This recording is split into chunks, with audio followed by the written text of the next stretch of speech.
So hello friends, welcome to online Guruji classes. तो friends, आज हमारा पॉलिटी का जो लेक्चर सीरीज़ हमने शुरू किया है इसमें उसका भाग 7 यानी कि पार्ट 7 है। तो लेक्चर सीरीज़ शुरू करने से पहले, जैसे कि आप सब लोगों को पता है कि मैं क्या बोलता हूँ शुरू में, अगर आपको आरआरबी, एनटीपीसी, बैंकिंग, एसएससी या जितने भी एग्ज़ाम्स हैं उनके मॉक टेस्ट अगर आप करने हैं तो या तो आप इस लेक्चर के डिस्क्रिप्शन को चेक करें, वहाँ पे आपको एक लिंक मिलेगा, या फिर आप कमेंट सेक्शन को चेक करें, सबसे टॉप जो पिंड कमेंट होगा वहाँ पर वो लिंक आपको मिल जाएगा। तो आज के लेक्चर को शुरू करने से पहले कुछ इंपॉर्टेंट बातें मैं आपसे करना चाहता हूँ। सबसे पहला सवाल कश्मीर को लेकर, जो पाक अधिकृत कश्मीर है यानी कि जो पीओके है, क्या वो संवैधानिक रूप से भारत का है? क्या कॉन्स्टिट्यूशनली वो हमारी टेरिटरी है? दूसरी बात, क्या इंडिया अगर किसी फॉरेन टेरिटरी को यानी कि विदेशी भूमि को एक्वायर करता है तो क्या उसमें संविधान में संशोधन करने की ज़रूरत पड़ेगी? या अगर इंडिया किसी टेरिटरी को देता है किसी दूसरी कंट्री को तो क्या इसके लिए संविधान में कोई प्रावधान है? मान लीजिए हम लोग जम्मू कश्मीर की बात कर रहे हैं। जम्मू कश्मीर भारत का एक अभिन्न अंग है, क्लियर। लेकिन कल के दिन अगर कुछ ऐसी सिचुएशन आती है कि हमें जम्मू कश्मीर को इंडिपेंडेंट करना पड़े, जो कि बिल्कुल भी पॉसिबल नहीं है, जो कि मैं आपको बता रहा हूँ वो हमारे संविधान का, भारतीय टेरिटरी का एक अभिन्न अंग है। लेकिन जम्मू कश्मीर का एग्जाम्पल छोड़िए, थोड़ा कंट्रोवर्शियल है। अगर हम अपनी किसी भी टेरिटरी को किसी फॉरेन कंट्री को देना चाहें तो क्या कानूनी रूप से ये संभव हो सकता है, या हमें अपने संविधान में बहुत बड़े रूप में इसके लिए बदलाव करने पड़ेंगे? तो इन्हीं लेक्चर्स, मतलब इन्हीं कॉन्सेप्ट्स को सीखने के लिए आज आप हमारे आज के लेक्चर को देखिए। बहुत इंपॉर्टेंट है आज का लेक्चर। तो चलिए शुरू करते हैं। तो देखिए, आज हम लोग कॉन्स्टिट्यूशन ऑफ इंडिया के पार्ट 7 में पहुंच चुके हैं। अब हमारा संविधान पूरी तरह से शुरू हो चुका है और हम संविधान का आज भाग 1 करेंगे, जिसका कि टाइटल है यूनियन एंड इट्स टेरिटरी, यानी कि संघ एवं उसका राज्य क्षेत्र। यानी कि इंडिया की यूनियन क्या है और उसकी टेरिटरी क्या है। अब दोनों को हमने समझना है। तो देखिए, इसके अंदर केवल 4 आर्टिकल हैं। सबसे पहले आर्टिकल्स को याद कर लीजिए। पहला आर्टिकल है name and territory of the union. दूसरा आर्टिकल है एडमिशन और एस्टैब्लिशमेंट ऑफ न्यू स्टेट्स। तीसरा आर्टिकल है formation of new states and alteration of areas, boundaries and names. और चौथा आर्टिकल है laws made under 2 and 3 will be mentioned in first and fourth schedule. अब देखिए, एक एक करके पहले इनको समझ लीजिए। जाहिर सी बात है, जो आर्टिकल 1 है, ठीक है ना, तो वहां पर आर्टिकल 1 में एक बहुत अच्छा वर्ड यूज किया गया है, इंडिया, दैट इज भारत। तो अगर हम देखेंगे कॉन्स्टिट्यूशनली जो हमारे देश का नाम है, क्लियर, वो है इंडिया, दैट इज भारत। यानी कि संविधान सभा में बहुत सारी चर्चाएं हुई कि इसको हिंदुस्तान नाम रखा जाए, आर्यवर्त नाम रखा जाए, ठीक है ना, क्योंकि भारत के बहुत सारे नाम हैं। इसको हम हिंदुस्तान बोलते हैं, भारतवर्ष बोलते हैं, आर्यवर्त बोलते हैं। लेकिन देखिए, इन दोनों शब्दों का एक बहुत गहरा मीनिंग है। इंडिया, जिसको हम लोग, आप देखेंगे मेगास्थनीज ने एक बुक लिखी थी इंडिका, क्लियर, तो वहाँ से नाम पड़ा इसका इंडिया, इंडस रिवर के नाम पे, इंडस वैली सिविलाइजेशन के नाम पे, क्लियर। ब्रिटिशर्स ने भी इसी को यूज़ किया। और आज जो हम लोग मॉडर्न इंडिया की बात करते हैं, जो आज हम लोग विश्व स्तर पे, आप देखिए, साइंस एंड टेक्नोलॉजी हो, हर फील्ड में अगर दुनिया में कहीं पर भी बात होती है देशों की, तो भारत का नाम उनमें ज़रूर आता है। जैसे आपने मेरे एक लेक्चर देखा होगा, जो ITER प्रोजेक्ट है, ठीक है ना, फ्यूजन रिएक्टर वाला, तो मैंने बताया उसमें भारत भी शामिल है, ठीक है ना। तो भारत की आधुनिकता, इंडिया की जो मॉडर्निटी है, उसको दिखाता है इंडिया। और जो यहाँ की संस्कृति है, जो यहाँ की सांस्कृतिक धरोहर है, उसका प्रतीक चिन्ह है भारत। तो दोनों नाम अपने आप में सफिशिएंट है। क्लियर है कि नहीं है? दुनिया आज जो भारत को देख रही है, आज के भारत को जो देख रही है, उसको इंडिया के नाम से जानती है। और हमारी जो सांस्कृतिक धरोहर है, चाहे वो सिंधु सभ्यता से हो, चाहे वो वैदिक सभ्यता से हो, चाहे वो मौर्यन डायनेस्टी हो, चाहे वो गुप्ता डायनेस्टी हो, क्लियर है कि नहीं है? उसके बाद चाहे वो मुगल पीरियड हो, कई सारे महान राजा और महाराजा, महान डायनेस्टीज़ इंडिया के अंदर रही हैं। बुद्ध का देश है, ठीक है ना, महावीर जैन का देश है, भगवान राम का देश है, कृष्ण का देश है, निज़ामुद्दीन औलिया का देश है, सूफी गुरु नानक जी का देश है, क्लियर है कि नहीं है? तो वो सब जो संस्कृति है वो दिखाता है भारत को, इसीलिए हमने नाम रखा है इंडिया दैट इज भारत। इसीलिए डॉक्टर अंबेडकर जी जो कि ड्राफ्टिंग कमेटी के चेयरमैन थे, उनने ये डिबेट हुई कॉन्स्टिट्यूशन में कि नाम क्या रखा जाए, तो उन्होंने इसको जस्टिफाई किया कि नाम होना चाहिए इंडिया दैट इज भारत, जो कि आधुनिकता और एक सांस्कृतिक धरोहर का बहुत ही उत्कृष्ट मिश्रण है। It is a beautiful combination of the glorious past of India and the glorious future of India. Clear?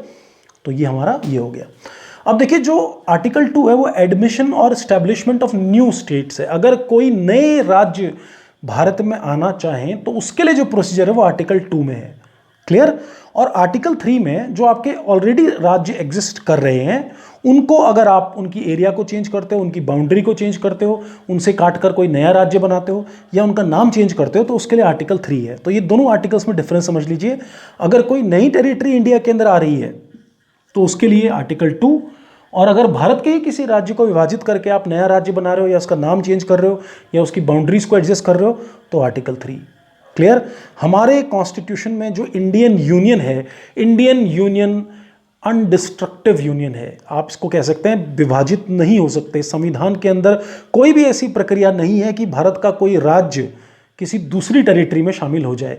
आप देखिए अमेरिकन कॉन्स्टिट्यूशन में प्रोविजन है, अमेरिका के संविधान में 50 राज्यों में से अगर कोई भी राज्य चाहे तो वो अमेरिका के संघ से अलग हो सकता है, वहाँ के फेडरेशन से अलग हो सकता है। उसके लिए वहाँ के संविधान में प्रोसीजर है।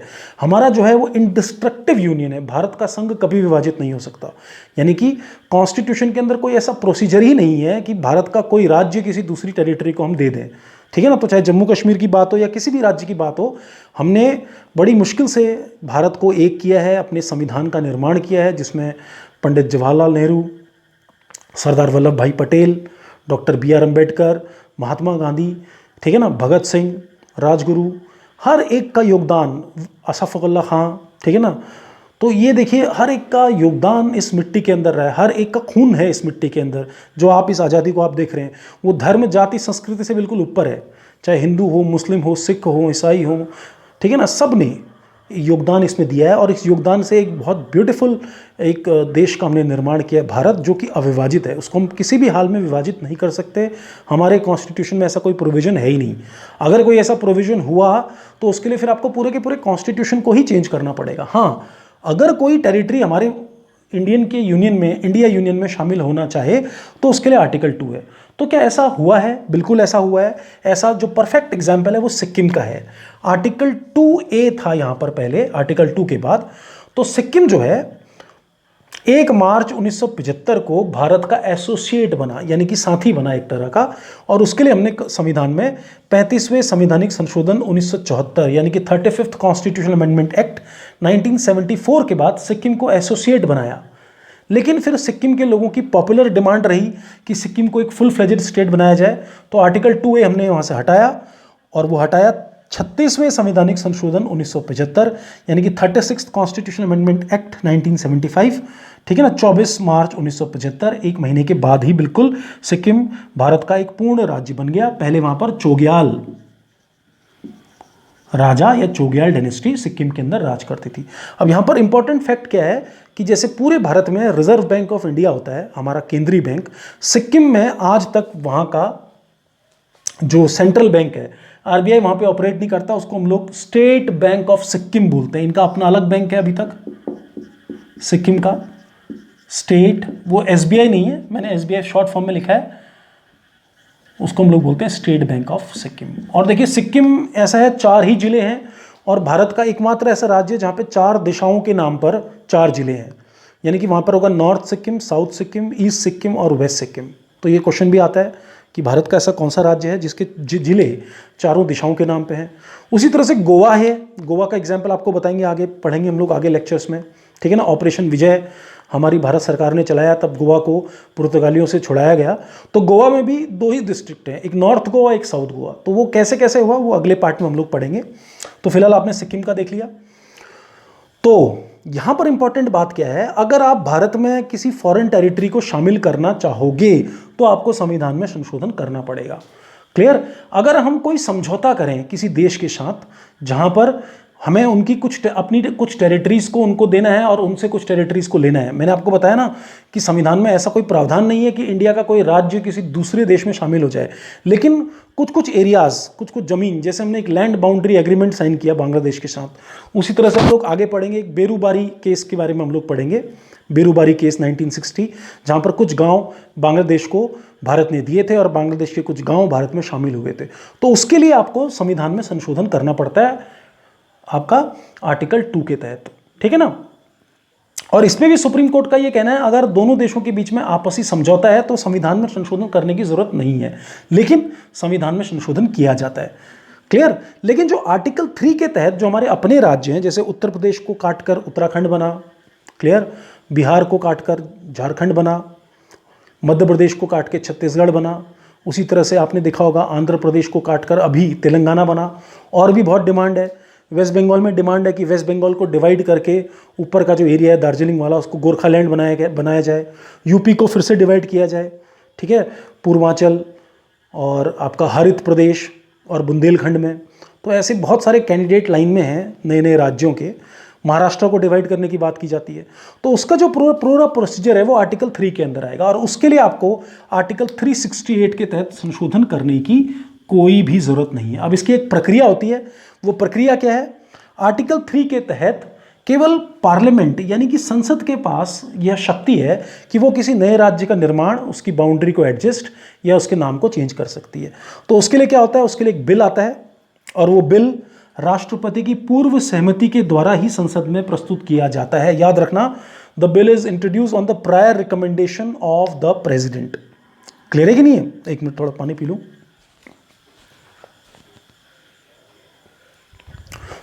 जी, तो बिल जो है राष्ट्रपति की पूर्व सहमति के द्वारा ही पार्लियामेंट के अंदर आता है। उसके बाद राष्ट्रपति उन राज्यों को, जो राज्य इससे प्रभावित हो रहे हैं, यानी कि जैसे मान लीजिए 2 राज्यों को मिलाकर एक नया राज्य बनाना है, या 2 राज्यों का कुछ कुछ हिस्से को काट कर नया राज्य बनाना है, तो उसके बाद यह जो बिल है, यानी कि जो ये प्रस्ताव है, वो उनकी विधानसभाओं को, यानी कि उनके स्टेट लेजिस्लेचर्स को उनकी राय जानने के लिए भेजा जाता है। अब उनकी राय ना तो राष्ट्रपति पे बाध्य होती है, ना ही उनकी राय के लिए कोई मतलब आप ये कह सकते हैं कि उनकी राय के ऐसे कोई मायने नहीं है। राष्ट्रपति समय निर्धारण करेगा कि भैया इतने टाइम के अंदर आप अपनी राय दे दीजिए। क्लियर है कि नहीं है? और अगर आपने उतने समय के अंदर अपनी राय दी, अपनी राय, आपकी क्या राय है, वो मानना ना मानना वो राष्ट्रपति के ऊपर है। और उसके बाद वो बिल पास हो जाता है, उसको राज्य पुनर्गठन विधेयक बोलते हैं, यानी कि स्टेट रीऑर्गेनाइजेशन एक्ट।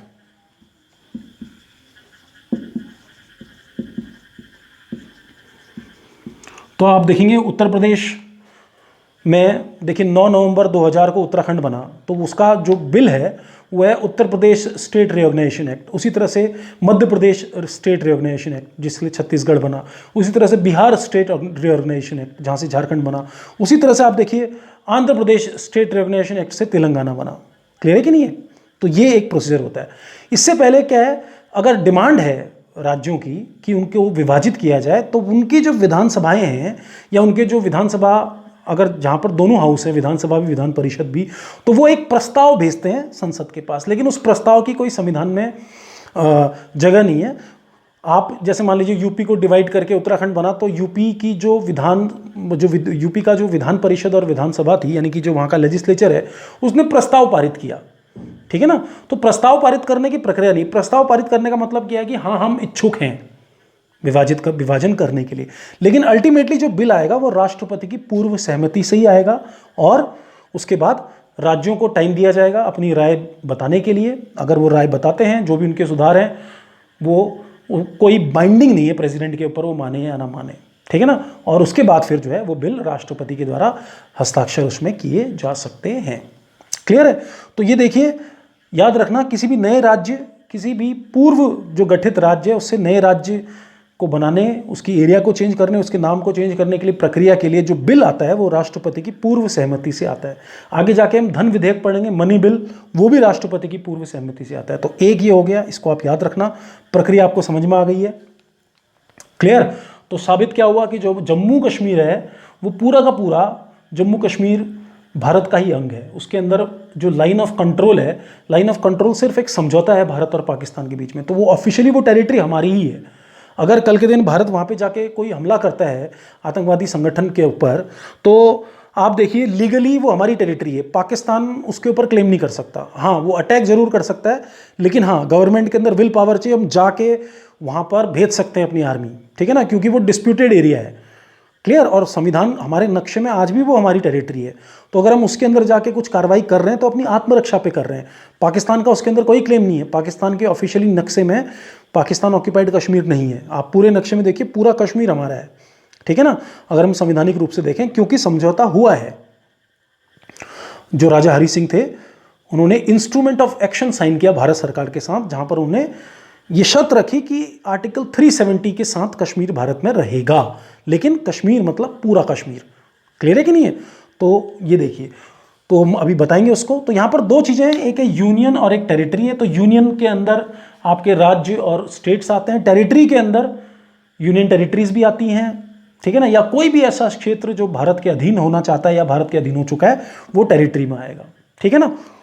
क्लियर है कि नहीं है? जो ये आर्टिकल 3 की जो प्रक्रिया है, आर्टिकल 3 की जो प्रक्रिया है, वो यूनियन टेरिटरीज भी इसी प्रोसीजर से क्रिएट की जाती हैं। लेकिन यूनियन टेरिटरी के लिए राज्यों के पास प्रस्ताव नहीं भेजा जाएगा, क्योंकि वो केवल यूनियन, संघ की, यानी कि इंडियन यूनियन, सेंट्रल गवर्नमेंट की वो टेरिटरी है।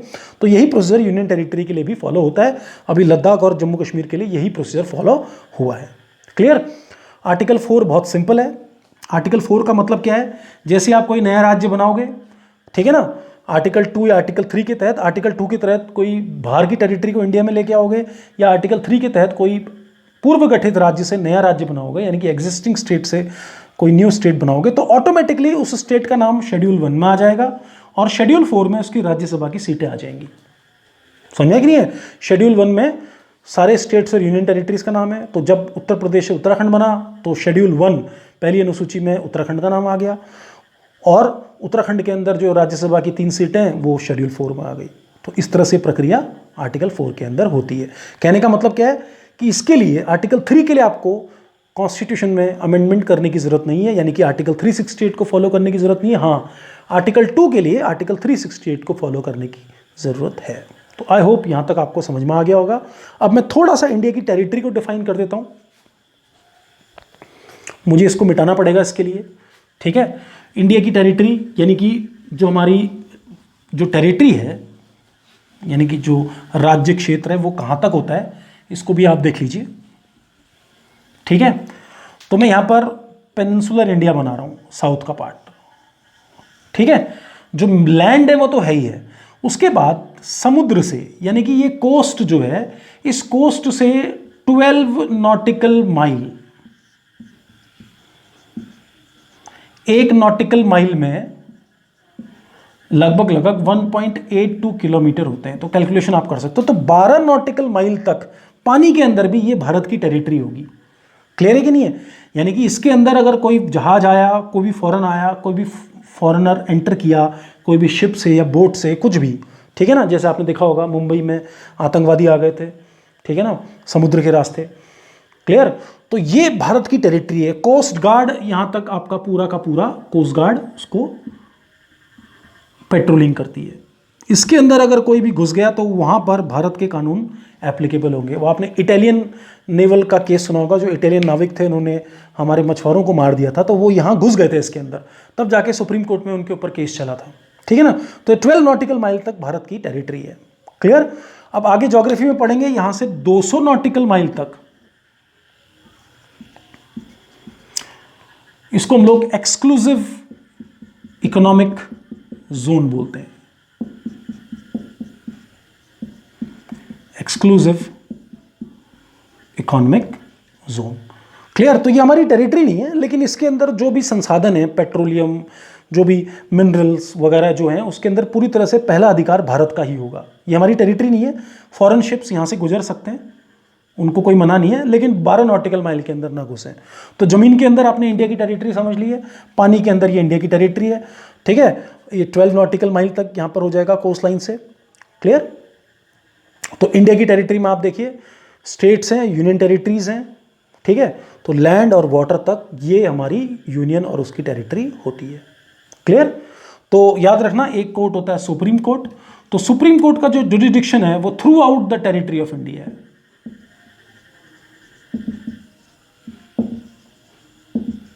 क्लियर।